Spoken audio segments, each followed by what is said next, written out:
God had warned him. Moses had stood in that throne room and delivered every word God had given him, and Pharaoh had laughed. He had smiled his cold smile and sent them away. But God had said, "Now you shall see."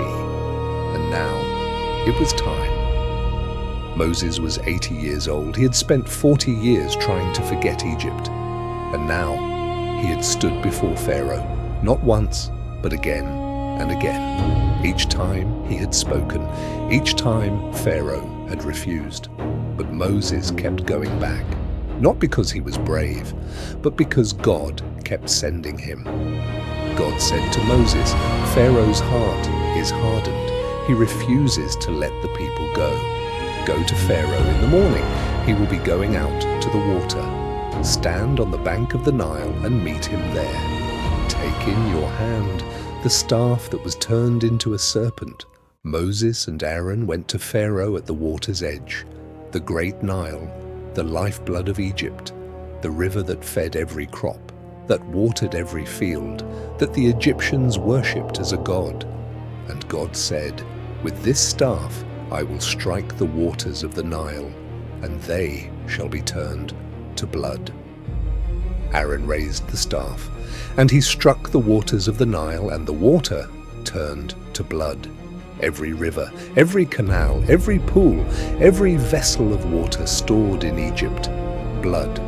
The fish died, the river stank, and the Egyptians could not drink the water of the Nile. For 7 days the blood remained. But Pharaoh turned and went into his palace, and he did not take even this to heart.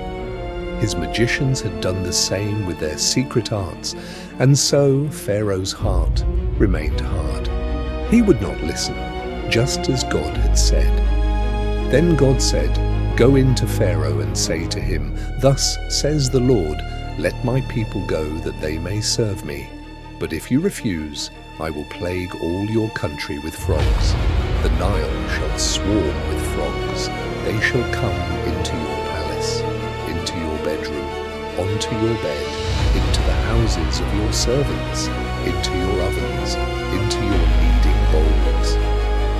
Aaron stretched out his hand over the waters of Egypt, and the frogs came up and covered the land of Egypt. They were everywhere, in every home, in every bed, under every foot. The sound of them, filling the night, filling every room, filling every silence. And Pharaoh called for Moses and Aaron, and he said, "Entreat the Lord that he take away the frogs from me and from my people, and I will let the people go to sacrifice to the Lord." Moses said, "When shall I pray for you?" And Pharaoh said, "Tomorrow." And Moses said, "It shall be as you say, so that you may know there is no one like the Lord our God." And God did as Moses asked. The frogs died out of the houses, out of the courtyards, out of the fields. They were gathered into heaps, and the land stank. But when Pharaoh saw that there was relief, he hardened his heart, and he did not listen to them, just as God had said. Then God said to Moses, "Say to Aaron, stretch out your staff and strike the dust of the earth, so that it may become gnats in all the land of Egypt." Aaron stretched out his hand with his staff and struck the dust of the earth. And there were gnats on man and beast. All the dust of the earth became gnats in all the land of Egypt. The magicians tried to do the same with their secret arts, to produce gnats, but they could not. There were gnats on man and beast, and the magicians said to Pharaoh, "This is the finger of God."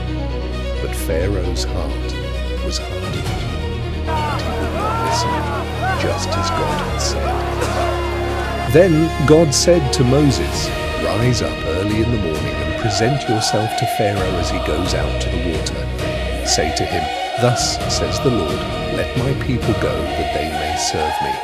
Or else I will send swarms of flies on you and your servants and your people and into your houses. But on that day I will set apart the land of Goshen where my people dwell. No swarms of flies shall be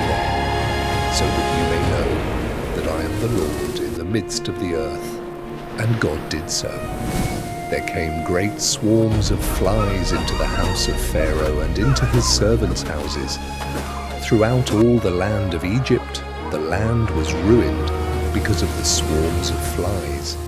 But in the land of Goshen, where the people of Israel were, there were no flies, not one. This was different. This was a line drawn in the earth between Egypt and Israel, between the gods of Egypt and the God of Abraham. Then Pharaoh called Moses and Aaron and said, "Go sacrifice to your God, but within the land." Moses said, "It would not be right to do so. For the offerings we shall sacrifice to the Lord our God are an abomination to the Egyptians. If we sacrifice offerings abominable to the Egyptians before their eyes, will they not stone us? We must go 3 days' journey into the wilderness." And Pharaoh said, "I will let you go to sacrifice to the Lord your God in the wilderness. Only you must not go very far away. Plead for me." And Moses said, "I will go out from you and plead with the Lord, but do not deal deceitfully again by not letting the people go." And Moses went out from Pharaoh and pleaded with God, and God removed the swarms of flies. Not one remained. But Pharaoh hardened his heart this time also, and did not let the people go. Then God said to Moses, "Go into Pharaoh and say to him, 'Thus says the Lord God of the Hebrews, let my people go, that they may serve me. For if you refuse and still hold them, behold, the hand of the Lord will fall with a very severe plague upon your livestock that are in the field, the horses, the donkeys, the camels, the herds, and the flocks.'" And the next day God did it. All the livestock of Egypt died, but of the livestock of the people of Israel not one died. And Pharaoh sent to see, and behold, not one of the livestock of Israel was dead. But the heart of Pharaoh was hardened, and he did not let the people go. 5 plagues. 5 times Moses had stood before Pharaoh. 5 times God had shown his power over the gods of Egypt. The Nile, which Egypt worshipped, turned to blood. The frogs, a symbol of fertility and life, became a curse. The gnats, so small that even Egypt's greatest magicians admitted, "This is the finger of God." The flies that separated Israel from Egypt showed the world who belonged to God.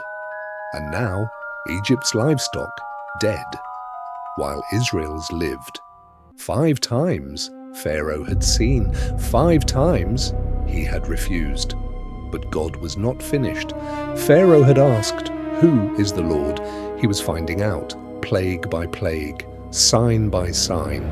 The God of Israel was dismantling the gods of Egypt, one by one.